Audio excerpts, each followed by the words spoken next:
but I'll just kick off and get things started. So first of all, welcome to Brightbox Consulting's second webinar of 2022, which is a discussion on cultivating a product-centric culture. And for people working in products that are listening in today, even for those of you who don't work in products, it seems to be a very hot topic, which is evident by how much engagement we've had for this event and how many of you that RSVP'd. And for those of you who are joining us for the first time, my name's Liam Pietzka. I'm the director and founder of Brightbox Consulting. We've been around since 2019, although I've been recruiting in the product space in Australia for over 9 years. Brightbox Consulting is a recruitment company. We specialize in product, but also engineering, human-centered design, and digital marketing. Product is a big part of what we do, and we help businesses of all shapes and sizes where they are looking to build or add to their product teams and functions. So if you're about to embark on a career in product, you're an established product owner, product manager, or product leader, including at an executive level, and you're looking for your next opportunity, or even if you want to have a confidential chat with one of our team, please reach out to me. My email is liam@brightboxconsulting.com.au, and I'll be sure to connect you. So introduction over, and now onto our conversation on cultivating a product-centric culture. So for anyone listening in live, please type any questions that you have for the panelists as they pop into your heads, as I'm going to try to get to each and every single one of them as we move through the discussion. And now on to introducing the faces that you see in front of you, our esteemed panel of product professionals that have taken time out of their busy schedules to join us today. So firstly, to introduce Petra, you joined us. Hello, Petra Gross. I didn't have the link. Well, oh no. Well, welcome, Petra. Thanks for joining us today. Petra is the General Manager, Digital Products for Woolies X. I'm not sure which order this is on your screens, but then we have Damon Pizarro. Welcome, Damon. Thank you. Thanks for having me. No worries. Damon is a product advisor for tech companies Mabel and Finder, as well as a non-executive director for Car Clarity and Ordermentum Pty Limited. Now on to Anthony Murphy. Hello, Anthony. Hi. Anthony is the founder of Product Pathways, as well as the director for the Association of Product Professionals. And last but not least, no stranger to a Brightbox webinar, we have Adrienne Tan. Hello, how are you doing? Good, thank you, Adrienne. Adrienne is the co-founder and CEO of Brainmates and also the board member for the Association of Product Professionals. So I'm going to just go into the first question and get things started. I'm going to throw this out to everybody. Some of my questions are pretty, I think, big and broad, so it might be difficult to narrow it down to a single response, but if you can answer as best you can, that would be great.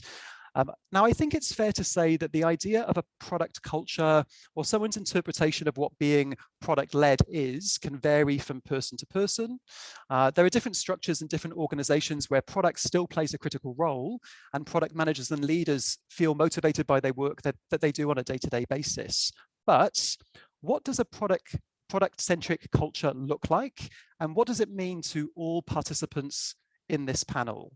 So I'll go in the order that I made the introductions, and I'll start with you, Petra, if you don't mind. Oh, not at all. Yeah, no, first of all, thanks for having me. I'm really excited to be here, and definitely a topic that I'm very passionate about. So I lead the product practice at Woolies X, and as part of the practice, one of the things I'm incredibly proud of is that we are focused on building that product-centric culture. And in terms of what that means for me is really nurturing a learning mindset in the team. So really focusing on the core product principles. We leverage the talent of the product team to share learnings. So my belief is everyone has something to contribute, and we have a product team that is close to 100 people now. So we have a fairly large team of product people and amazing talent on the team and amazing diversity in terms of skill sets and experience. And so how do we leverage that talent to learn from one another? Because we learn not just through formal training courses, even those are wonderful, but also how do we learn from each other through our experiences? And so one of the things we launched in Woolies X product practice is what we call product talks. And this is purely run by volunteers in the product practice. It's a committee that solicits product managers from across Woolworths, not just WooliesX, but to essentially talk about a passion topic around product. And those have been incredibly successful because that diversity of talent, that diversity of experience, the passion around product management really is what binds us as a product community at WooliesX. Equally, we have Product X, and I'm so incredibly proud actually that as I look at my esteemed panelists, Damon, Adrian, and Anthony have all been our guests at Product X. And what that essentially is inviting external product leaders to come and speak about particular topics and do a Q&A with our internal product team across Woolworths. And that has been incredibly empowering and energizing, is to bring that outside voice in where we can equally learn from product leaders. So to me, it really is around that learning mindset, but not just leveraging, as I said, training courses and external learning opportunities, but also looking within and the talent that we have within our product practices. And lastly, actually just creating a career pathway into product. We have worked on a product entry program in partnership with Brainmates, and it's a bespoke program, 3-month program that really trains people up into essentials of product management. And we provide coaching to product managers, aspiring product managers, to come into our practice and become product managers as well. So they also bring that diversity into the team and really contribute to that product-centric culture. That's fantastic. Thank you, Petra. And kind of on career pathways, that's going to be something that we're going to be talking about a little bit later in the discussion. So really interested to hear a little bit more about that. But I love the idea of the education, training, creating that community building and having that forum where people can talk to each other. That all sounds fantastic. So Damon, the same question over to you. Thanks, Liam. So just probably building on from what Petra said, I think one comment I'd make is that when you kind of think about the dynamic within any organization or any business, you know, there is actually a dynamic system at play, and that's always changing, right? So I think if you think about that from a cultural aspect, it's pretty important to think about it that it's not this static thing. You don't just have a culture and then it's set and that's it. Rather, it's this kind of always on process that you kind of working towards. So like product, it's, you know, there's no start and finish. It's an always on thing. And you kind of hinted at it, Liam, up front around product-led, product-centric. There's a lot of different terms out there. I think for me, certainly my experience has been, we need to be very mindful of the language that we actually use around this. It can be quite emotive, and a lot of people who aren't so familiar with what we do have quite strong ideas what product-led or product-centric means, and it can actually take away from the importance of the conversation that we need to have. So probably that's a key thing I'd probably throw in the ring as well. But if I was to kind of summarize what it means to me, it would be something along the lines of a product-centric culture or product-led culture is a culture that's really focused on impact. You know, where typically, you know, it's a culture where values are the things that outcomes rather, are valued far more than just the project or the feature itself. Typically, you would see things like discovery being highly valued, in particular, continuous discovery. Again, like the whole business, all of organization actually places value in ongoing customer research, getting those kind of feedback loops back into the business, and just constantly putting product in the hands of your customers. And I guess importantly, trying to prove, disprove the assumptions you go into the work with. And also fundamentally that, you know, it's not this kind of centralized function, but rather the aim is to try and empower teams that actually go and do the work in the way that's meaningful. I think things that I've come across, it's, you know, sometimes it's easy to say what it's not. It's certainly not a culture where product managers are calling every shot and they have, you know, the run of the business. That's absolutely not what it's about. And equally, it's not about denigrating other parts of the organization. You know, you really have to value every single part of the business. You know, ultimately your product is your end-to-end customer experience, and that typically involves every aspect of your company. And I think importantly, it's not just about the kind of value for the customer, but fundamentally, it's the value that you can actually extract back into the business. And again, that's where working with other parts of your business are critical. Thank you, Damon. Completely agree about the focus on impact and outcomes, and also the importance of talking to customers and doing qualitative research to really help influence how products should develop. I think that sounds great. Anthony, same question, and over to you.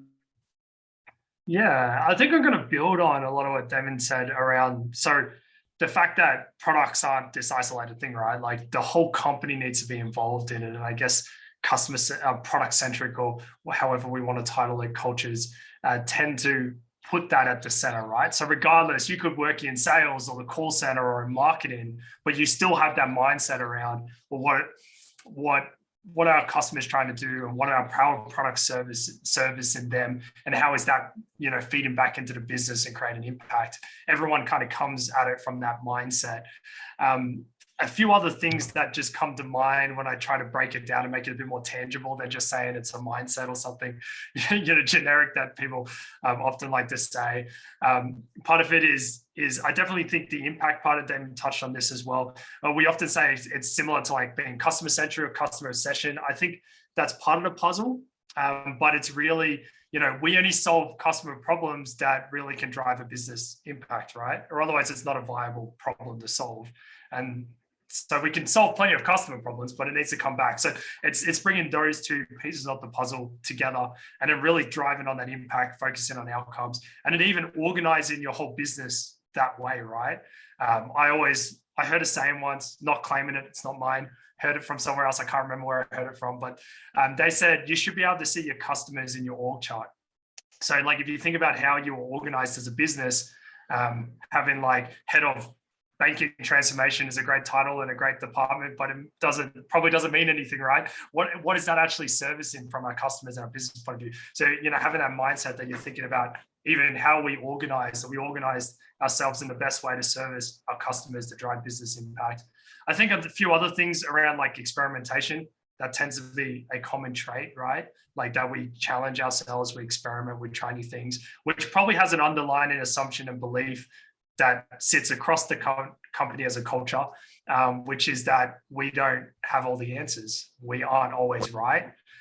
So we need to talk to our customers. We need to experiment. We need to measure things, measure impact. Those things kind of come through, definitely for me. That's great. Thank you very much, Anthony. Adrienne, we'll pass the same question over to you. Lucky last, like all these folks took all the good bits. But I will just expand on some of the things that Damon said. And I think language is super important when we're working across the organization, irrespective of whether you're in product or not. And so being a product-centric culture is not being a product manager-led culture. It's very different. I think product-centric culture, it embodies the entire way the organization behaves. And this means that the system itself, the interplay of people and the way people work and the teams and the processes that we put in play needs to offer value time for discovery and planning and thinking. Very often we are so focused on getting things out to market. And yes, speed is an important element, but if you're moving fast and doing the wrong things, it's not going to help you achieve the outcomes that you're driving for. So valuing the time to think, to plan and do discovery is for me key to being product centric. Secondly, I think, from a product management perspective, I guess, and I'm being kind of, selfish here, putting on my blinkers. I think that product managers and engineers in a product-centric culture are not and should not be considered as cost centers. So it's important how you talk about the people. They're in fact growth engines of your future business, your current business and your future business.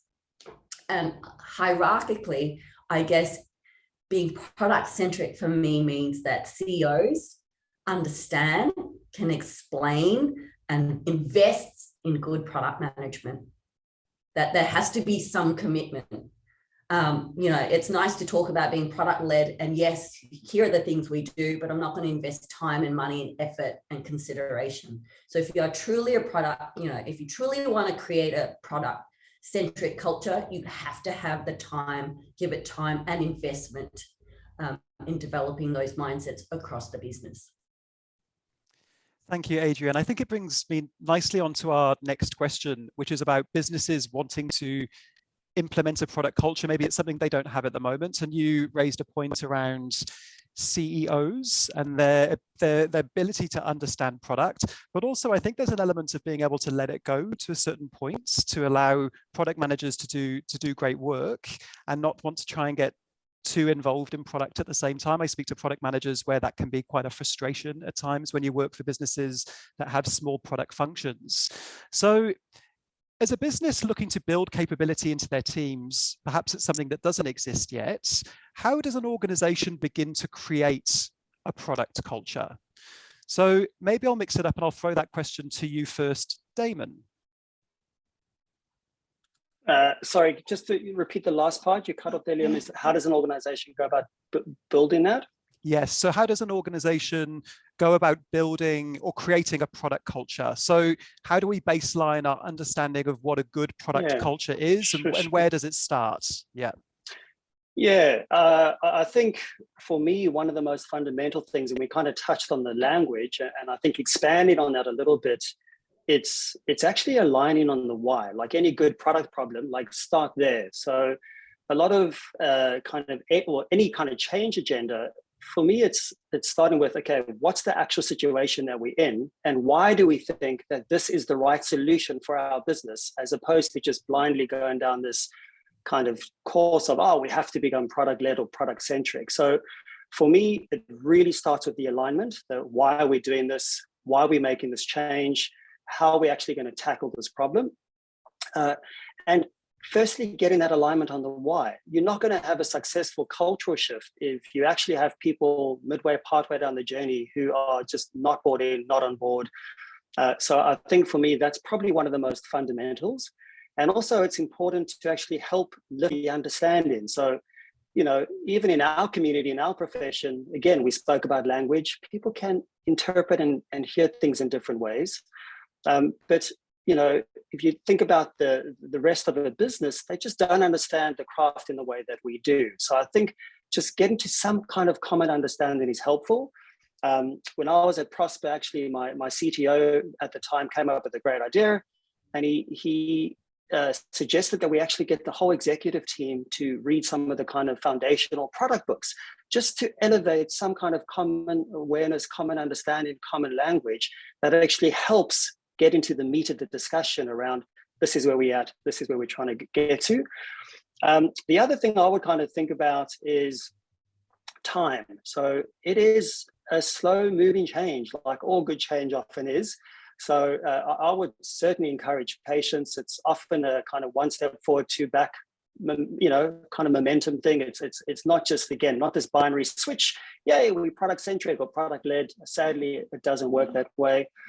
And then the other things I typically would really try to think about, again, we touched on it a bit earlier, is your org structure. So, I think one of the expressions, I think Anthony, you said something quite similar, is you actually ship your org design. That's typically how you release products to the market. So how you're thinking about that, thinking about decision-making, how you kind of really push that down to, the lowest possible way in terms of actually get it into the hands of the teams.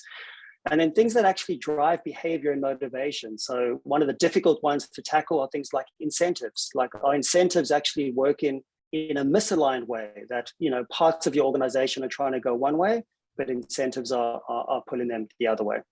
And then the other thing for me is, if you're trying to actually bring about the change, like anything, try and define what success looks like up front, and try actually put milestones along the way that you can honestly assess as a business. It's not just a product thing, it's an all of business accountability if you're actually going to go on any cultural change, but actually have something along your journey that you can stop and honestly assess around progress, lack of progress, why, what do you need to revisit, what do you need to reinterrogate, all those kind of good feedback loops and discussions. Thank you, Damon. Petra, is there anything that you would add that maybe Damon's not picked up on there? Oh gosh, I love Damon's response, but I think just to build on from that, what I think is really important is to, you need to have the right environment to begin with. Adrian talked about an investment in product management, which is absolutely critical. And, you know, I talked about those, the learning mindset and creating those learning opportunities to ensure that product managers are just not delivering, that they're actually continuing to grow and build in their capabilities. At WooliesX, we've got a concept of chapter time where 20% of product managers' capacity is planned for learning and building capabilities. And that's, you know, an immense privilege to have. I've never worked for an organization that has invested in learning, but we're very privileged to have that at WooliesX. But one of the other things that I also wanted to point out in terms of having the right environment also means that the organization is willing to take risk, that there is an appetite for manageable risk, and also an appetite for innovation. Because organizations that are incredibly risk averse, that are not aligned in terms of innovating, they just want to continue to invest in maintaining their product suite, then I would say that's a bit of a red flag right there. And I think just in terms of a product-led culture, you know, I think this panel has already talked about, you know, product-led culture means, you know, customer first and their customer first mindset. And that's incredibly important. And I think what is important, to your point, Liam, you talked about, well, you know, organizations that are just starting out, I think it's really important for them to have empathy for the customer. And empathy for their pain points, because that's essentially where it starts off from. If you have a really sales-driven organization, for example, and that doesn't have empathy for the customer, that is not aligned to what are the pain points that we need to be solving for, where are the opportunities for us, they're mainly revenue target-led, then it is going to be very hard, not impossible, but very hard to have that product-led culture and to create that environment where product people can thrive. Definitely. And I think it goes back to the point of having that culture of consistently talking to the customer and really wanting to understand what the customer needs on a day-to-day basis, and really letting that fuel decisions that are being made in products. Anthony or Adrienne, is there anything that either of you would kind of like to add to that point? Anthony? Or Adrienne? Yeah, I had a few thoughts to just build upon. Adrienne, you mentioned even before the question, I think you mentioned the CEO thing. I think it's such an important part that leaders go first in all of this, right? Like, it needs to start there, and Damon touched on it with the why and everything, but like, and Petra as well, with the culture of actually wanting to invest and everything. Like, it's such an important part that the leaders are going first. It's not something that they decide to do and then, hey, everybody else, you guys go make the company product led and centric and fix it all for me, and I do nothing as a leader. No, absolutely, they need to be probably the ones doing the most work. And I love that Prosper example of reading the books. I thought that was a fantastic way to make leaders go first as well. So I think that's a really important part. The other things that I was just thinking about building upon was empathy for the customer. Absolutely got to start there, but also like empathy for your own people, that this is a big change for them. And you're going to expect them to potentially do different things. Maybe you don't work in like cross-functional product teams at all, and suddenly you've got designers and engineers working together, or other roles, and they've never done that before. Just empathy that's going to be new and it's going to take time and everything. And I think through that whole process, to just approach it like the way that you would approach a product.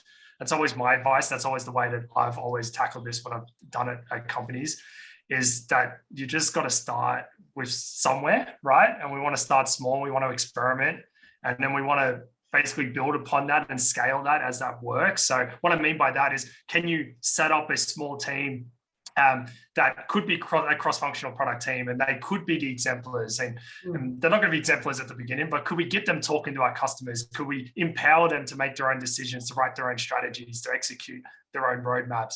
And then can we take the learnings from that and turn that 1 team to 3 teams, to 5 teams, to 10 teams, to the whole organization?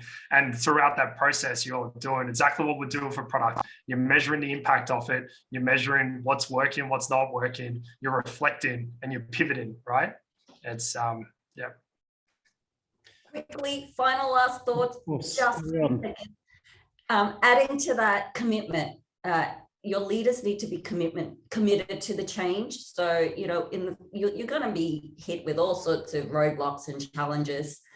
And if you are hit with those, it's important not to give up.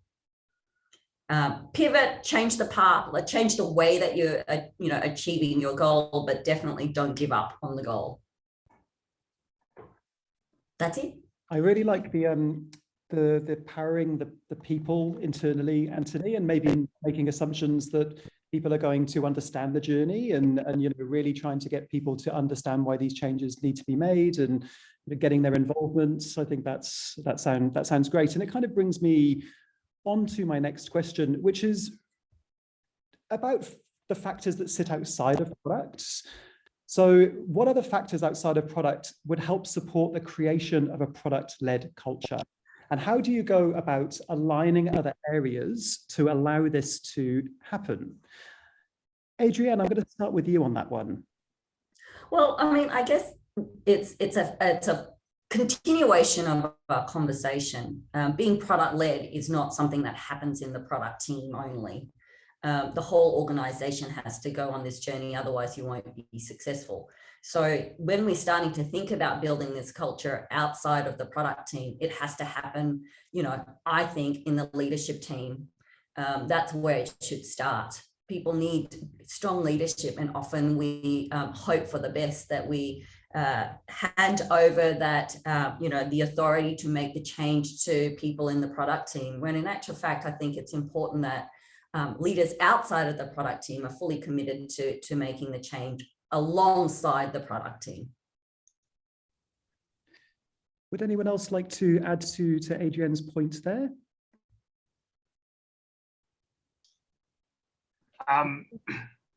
Yeah. Sorry, if somebody else is going to jump in, I pause. One thing I was going to say, absolutely, I agree.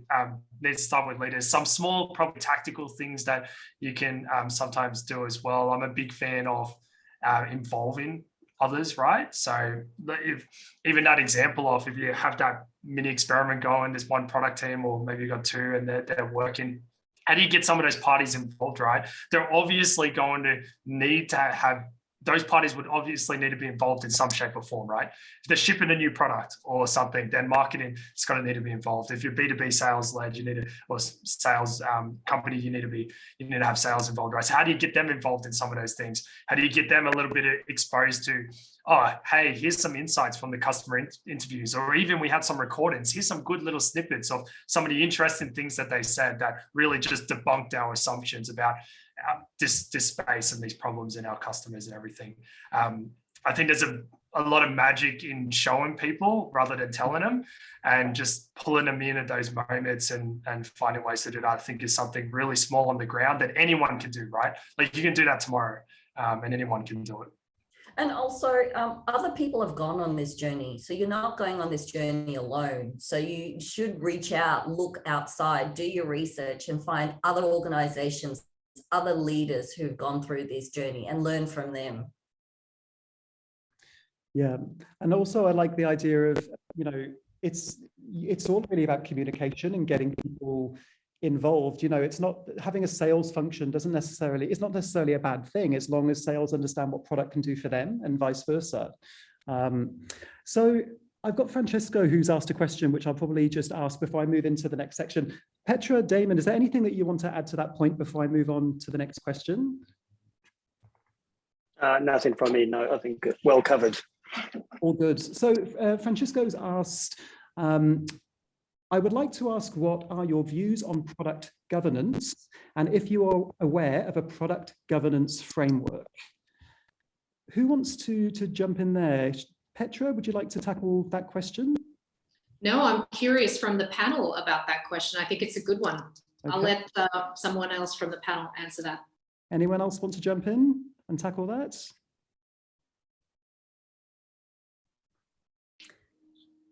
I've seen some product governance models and frameworks, but interestingly, I guess in our work, when we work with product teams, there is an underlying governance framework, and that governance framework is very much connected, aligned to the organization's governance framework. And so it's often, in my mind, quite bespoke. Thank you, Adrienne. I hope that answers your question, Francisco. I'm going to move on to the next section, which is more around, I guess, we're going to tackle it from two sections: people that want to embark on a career in product, but people that want to make the right decision when it comes to moving into the right role and for the right type of organization. So many of our audience may be looking to embark on a career, but a lot of them are wanting to ensure that they're able to join an organization that's going to allow them to do the best work. So as someone looking to join an organization at a product capacity, what questions should you be asking in an interview process that will allow you to determine the role that product has in the business? And aside to that, what do you need to see evidence of? Damon, would you like to kind of jump in there? Yeah, that's a meaty one. Look, I think like anything, right? Career decisions are pretty critical decisions. So at the risk of stating the bleeding obvious, do your homework. Like really do your work. And that entails, we're a small community in many respects. Like speak to people out there, ask for opinions firsthand, actually get to understand what it's like in that business. But in terms of actually sitting opposite someone and asking direct questions, for me, I would be exploring like actual examples, like, hey, help me understand your roadmap for the last 12 months. Like, how did that actually get formed? Like, actually walk me through the process. Walk me through the process of how the team executed. Give me examples of actually taking something from ideation all the way through if possible, like something that took 6, 9, 12 months, like not just a small piece of work, but something that really gives you a sense of hearing how they tackle things like shifting priorities and big ambiguity, like, gosh, we didn't know how to operate this, like resource challenges, constraints, all these kind of good things. And, alignment back to the kind of, higher order business metrics. I would try to go very, very, very deep on something that's quite meaningful, and then ask kind of, just probing questions throughout that. Like, oh, help me understand how that decision was made. Help me understand how conflicts was managed. If it was a salesperson trying to actually push something versus an engineer versus a product person, how does that decision actually get made? How do you actually go through the process of working out the pathway forward? So I think those kind of questions to me are typically quite helpful. And also just actually track record. So try get a sense of what's been done, what's been executed, the language that people use, how they actually go about the good old, starting any kind of piece of work, as Adrienne was saying earlier, how much value do they place in discovery, actually time to understand that what you're about to do is worth doing at all, time to actually work through solution validation. Really just get as deep as you can with those kind of probing questions would be my steer. Adrienne, any other questions that you think that people could ask that might help to kind of unpack that and help them to gather a little bit more insight into the business and how product works? A cheeky question. I do have a cheeky question that I would ask. I would ask where and who does product management report into? That reporting line will help me understand whether product has a seat at the table. And immediately you'll understand the type of organization you're dealing with. So that would be one question I ask. And also just following on from Damon, I'd really like to understand that the cadence of product management in the business, which means, it's not only about, doing delivery sprints, but, when do you set time aside to plan? When do you set time aside to do your discovery. What does it look like? What would a typical 6-month period look like? That'll give you some sense of how much the company values planning versus delivery. And it's a balance, right? I'm not saying delivery is bad. Delivery is super important. It's just making sure that you're delivering the right thing. Absolutely. And I might move on to our next question and hand this one over to you, Petra, because it's something that you spoke about earlier, which is focusing on career pathways.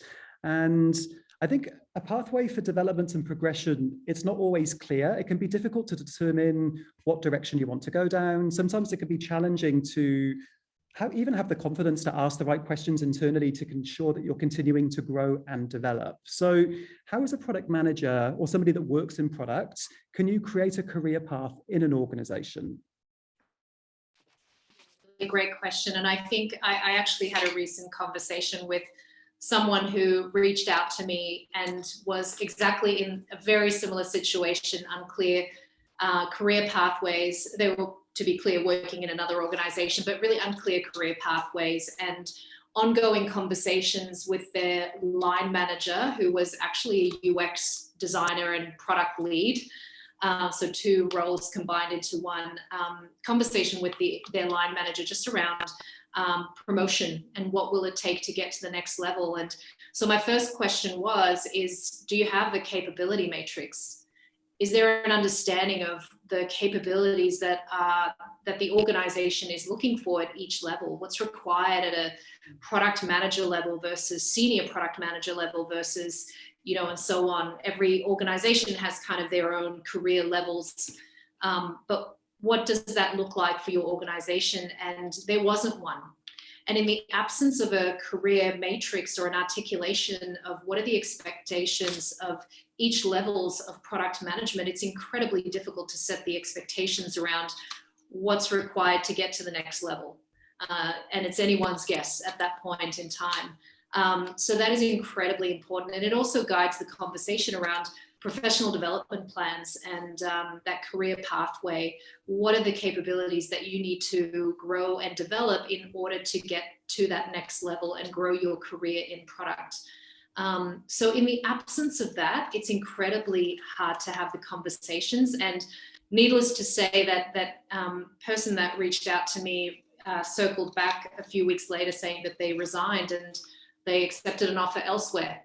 Because I guess the conversation with their line manager didn't go as expected. And so I think the outcome was unfortunate for the organization that she worked at, but really good for her. And I think that's really important. I would say really important for product people and anyone for that matter to really own their development plans and really be responsible for their own career. I think a lot of the times we expect our managers to be responsible for that. Damon, when he presented at Product X and we had our fireside chat towards the end of last year, just had amazing advice to say around that. And that was one of them. And I think that's just, I couldn't reinforce that enough, is own your own career path. Make sure you're having those professional development conversations with your line manager. If there isn't a capability matrix, ask for one. Because that visibility and transparency is incredibly important. And managers can't always assume what it is that you want. So I think you need to raise it and bring it to the surface. It brings to mind what my old manager used to say to me, which is nobody is losing sleep over your career. You're the driver and you're the person that needs to kind of bring that up in conversation and let it happen, which I really agree with. Thank you so much, Petra.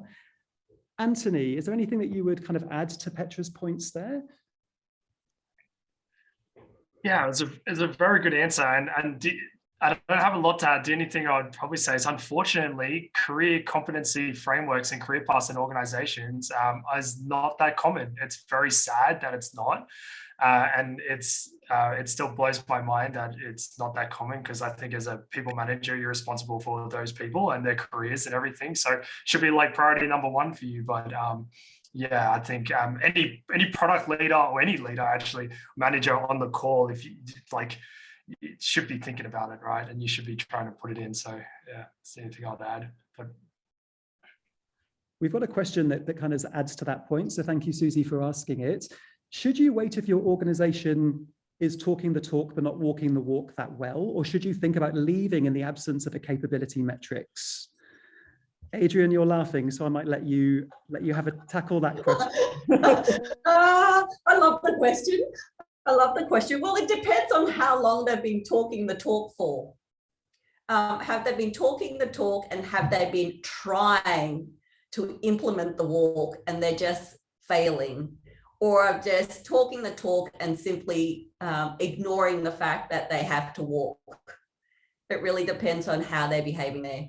And no, I don't think that you should leave the organization because there isn't a capability matrix. But what you can do is you can raise the fact that you don't understand how you're meant to be performing, and there's nothing to benchmark your performance against.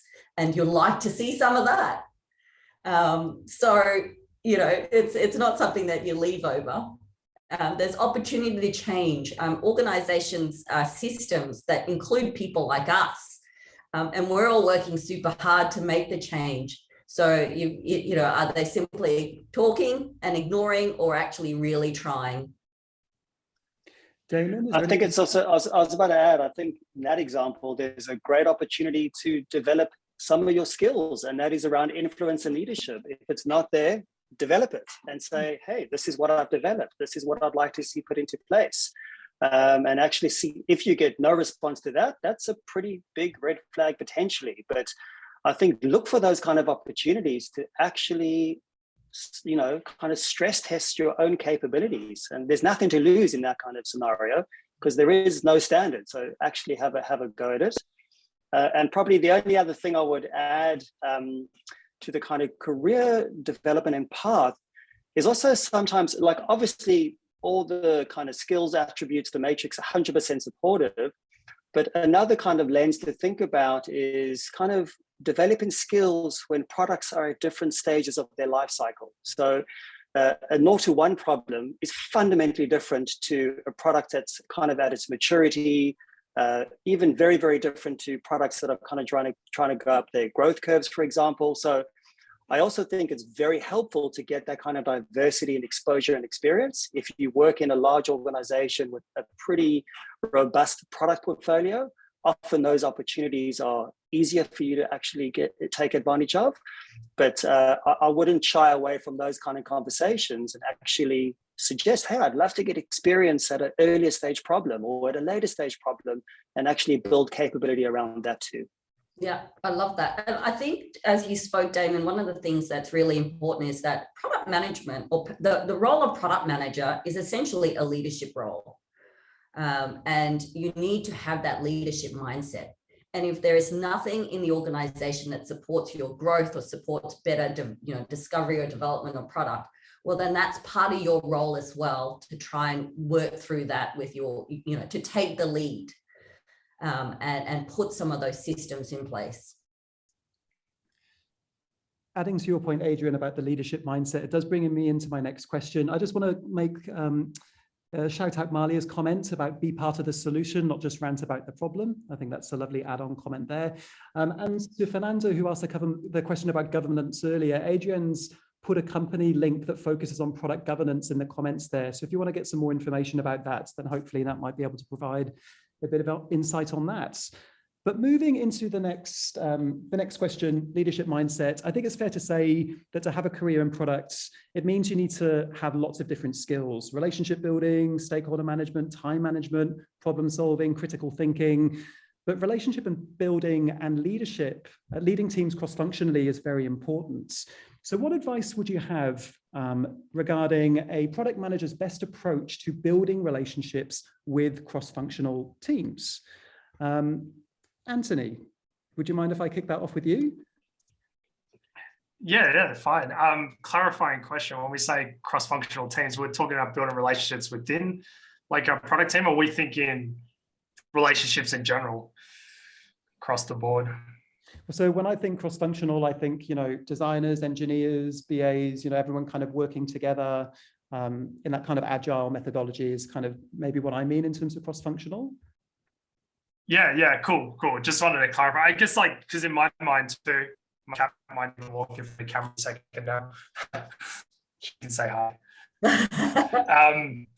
So it's like there's different layers, right? And this is probably one of the challenges and one of the key things about being a leader and a challenge of being a product manager is you're kind of in the middle and there's almost 360, right? Like you're trying to manage and maintain relationships up, you're trying to maintain them sideways, trying to maintain them down potentially too, depending on your definition of that and where you sit in, I guess, a hierarchy or an org chart. And they're all different and you probably approach them very differently as well. I guess some tips or some ideas around inside the team.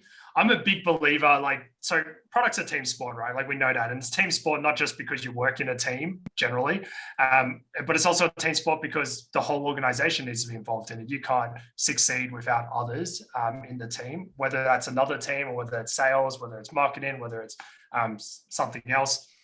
But a huge part of product success, therefore, is that it's everyone contributing to it. Like you're just one person. You're nothing without all those other people. Like, well, your product's nothing, I should say. Like you're not going to forward it. So I'm a big believer in helping all those parties feel like a part owner in the product, right? Like you're not just because you're got some fancy title, right? Product manager doesn't mean that you own that product and you're the only arbiter of it. Like everyone has a part in it. So I think the more you can encourage that, the more you can bring them into conversations. Like don't just come up with a roadmap and a strategy or whatever and just put it in front of the team and be like, okay, you guys are engineers and designers, you guys execute on it. No, involve them as part of the conversation, right? Get their feedback on it, get their input. Yeah, collaborate and vice versa too. Don't be afraid to get inside their world as well. Sit next to an engineer while they're coding something and they're asking your opinion for something. Help try and understand their world a bit more too. And my general relationship building tip, which goes in all directions, up, down, sideways, is to lead it with empathy, right? So approach it like talking to a customer.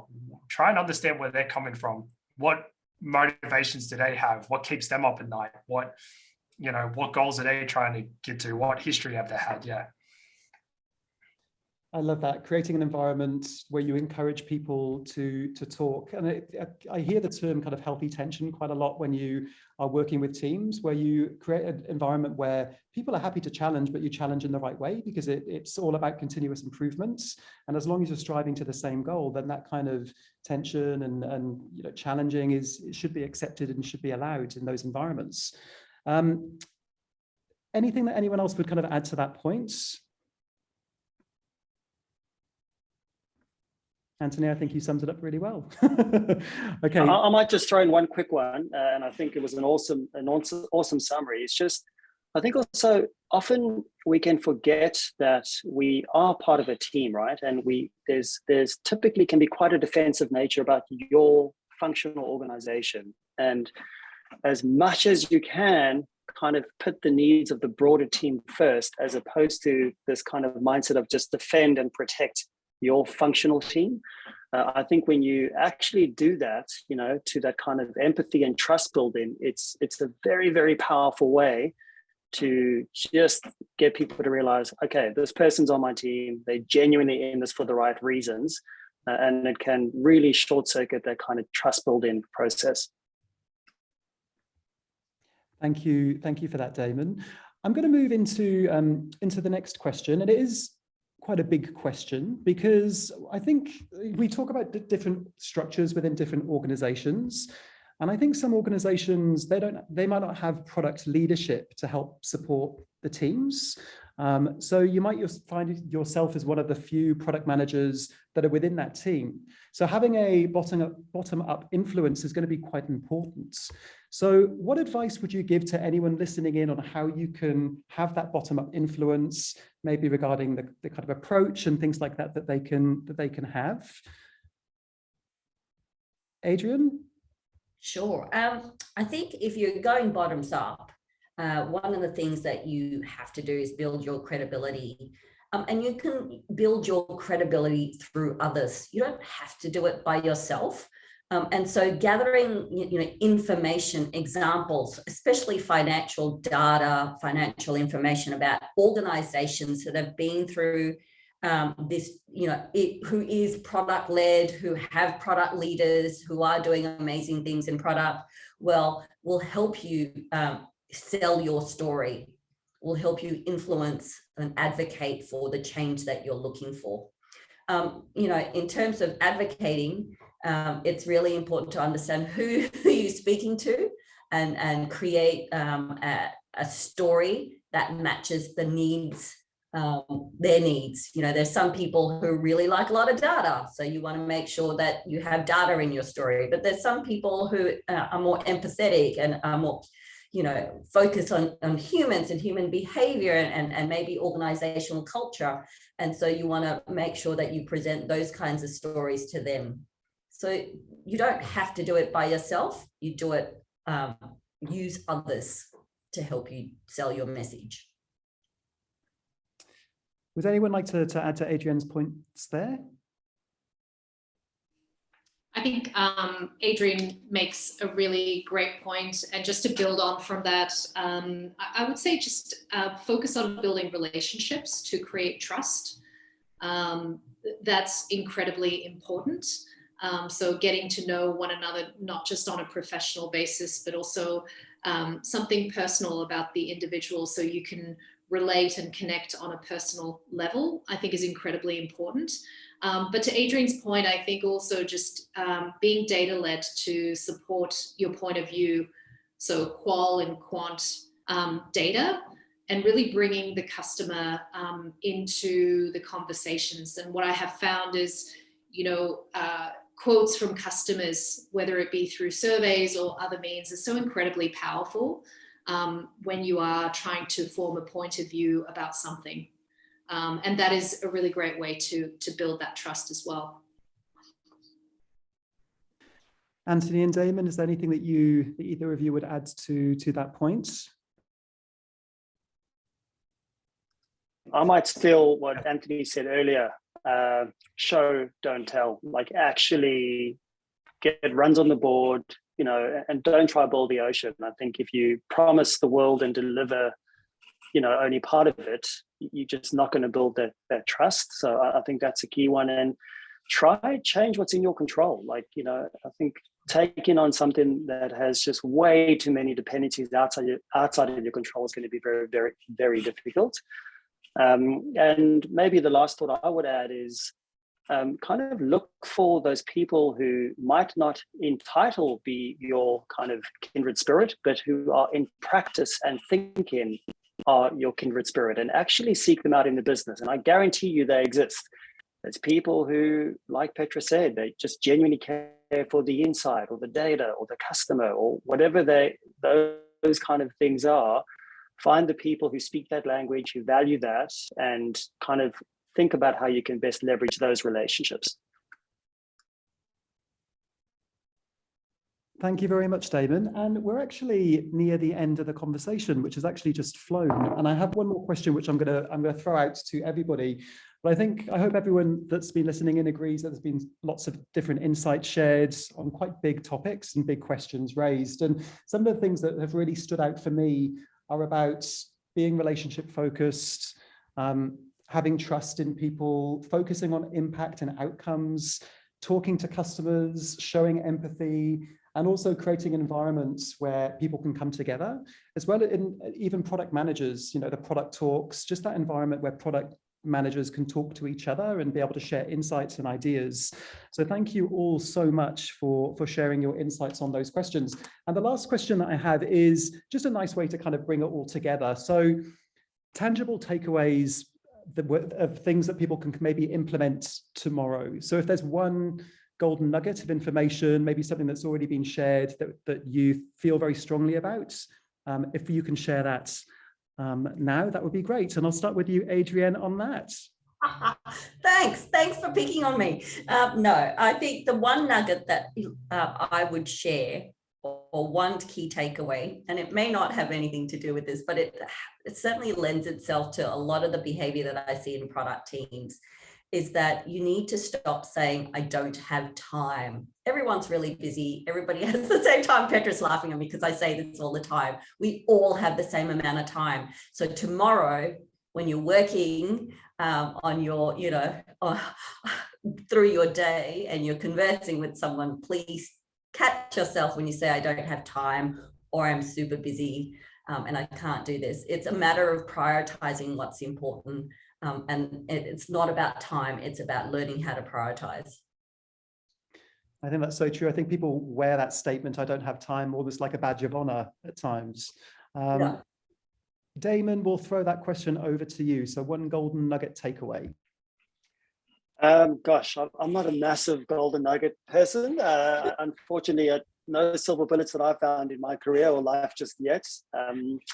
But I just love that answer that Adrian shared. And I think just building on that quickly is, even something like literally look at your calendar and actually understand where your time's going, and even kind of theme it up.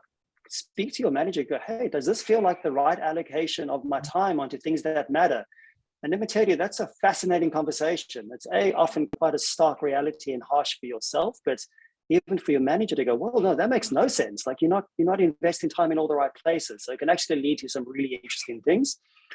I might kind of go with something really boring and basic, and that is master the basics. I still say this with the most sincerity. After doing this for a while, I honestly feel like I've got my L plates on, and the more I do it, the more certain I am that the less I know. Like that's just sadly the way it is. And it all comes back to the basics, like really get to build the basics well. And with that, don't chase kind of titles and, even a 5-10K pay rise here or there. That's money matters. Like we all need to be financially secure in life. But, Petra spoke about learning cultures, like chase those things, chase cultures that really invest in you, that have good product practice, that do the basics really, really well. I don't know, that would be my nugget. Thank you, Damon. Petra, any kind of closing thoughts from you? Oh, I love these responses. Awesome. Yeah, I would say just going back to really owning your professional development plan and your career path. So really align on your development goals with your line manager, put together a plan on how you're going to achieve them, and also partner with your line manager on the support that you need from them in order to get there. Thank you very much, Petra. And Anthony, we'll kind of close off with you. Yeah, not the biggest gold nugget person either, and some fantastic answers there already. Some things that are probably just floats into my head right now, and I'll just say them, is that like change starts with you. So like often, and this comes to the time thing, this comes to all of it, right? It's probably why it's floating in my head. We often are like, oh, I can't do this. I had not that recent, maybe 12 months ago, coaching conversation with a senior product manager, and it was like, a company doesn't do OKRs. We can't do OKRs. But you'll be amazed at how much is in your control. I was like, we kind of break it down. I was like, could you do OKRs on your product? It's your product, right? It's your team. Oh yeah, I could do that. Yeah. Well, why don't you set your own OKRs, track them? And then when you're doing your, regular demos and showcases, talk about how you're tracking towards those OKRs. And then eventually maybe somebody will find it interesting. Be like, oh, that's cool. I actually find that much more valuable than you just telling me when the release date was, or the team velocity or some other, vanity metric. And then it might catch on. So there's a lot of things in our control. We get a lot of noise of things that aren't, and, start small, start there, get runs on the board is probably, yeah, what I'll say. Thank you, Anthony, and thank you, everyone. It's bang on 6 p.m., which almost never happens, an hour on the dot. So we have run out of time. And firstly, thank you to everyone that's listened in today. And for those of you who made comments and asked questions during the discussion, for those of you who joined a bit late and who might have missed the first part, don't worry, because this is being recorded. You're going to get a copy of the recording. You can share it with friends, colleagues, teams. We would love your suggestions on webinar and panel topics. So if there's something you feel would be a good subject, would make a good panel discussion, please reach out. I'll pass my email address at the beginning of the conversation, so please feel free to email me directly. And it leaves me to say a huge thank you to Adrian, Damon, Petra, and Anthony. Thank you so much for joining us today and sharing your insights. It's been awesome. Thank you so much, guys. Thanks very much. Thank you. Thanks, Abe. Bye.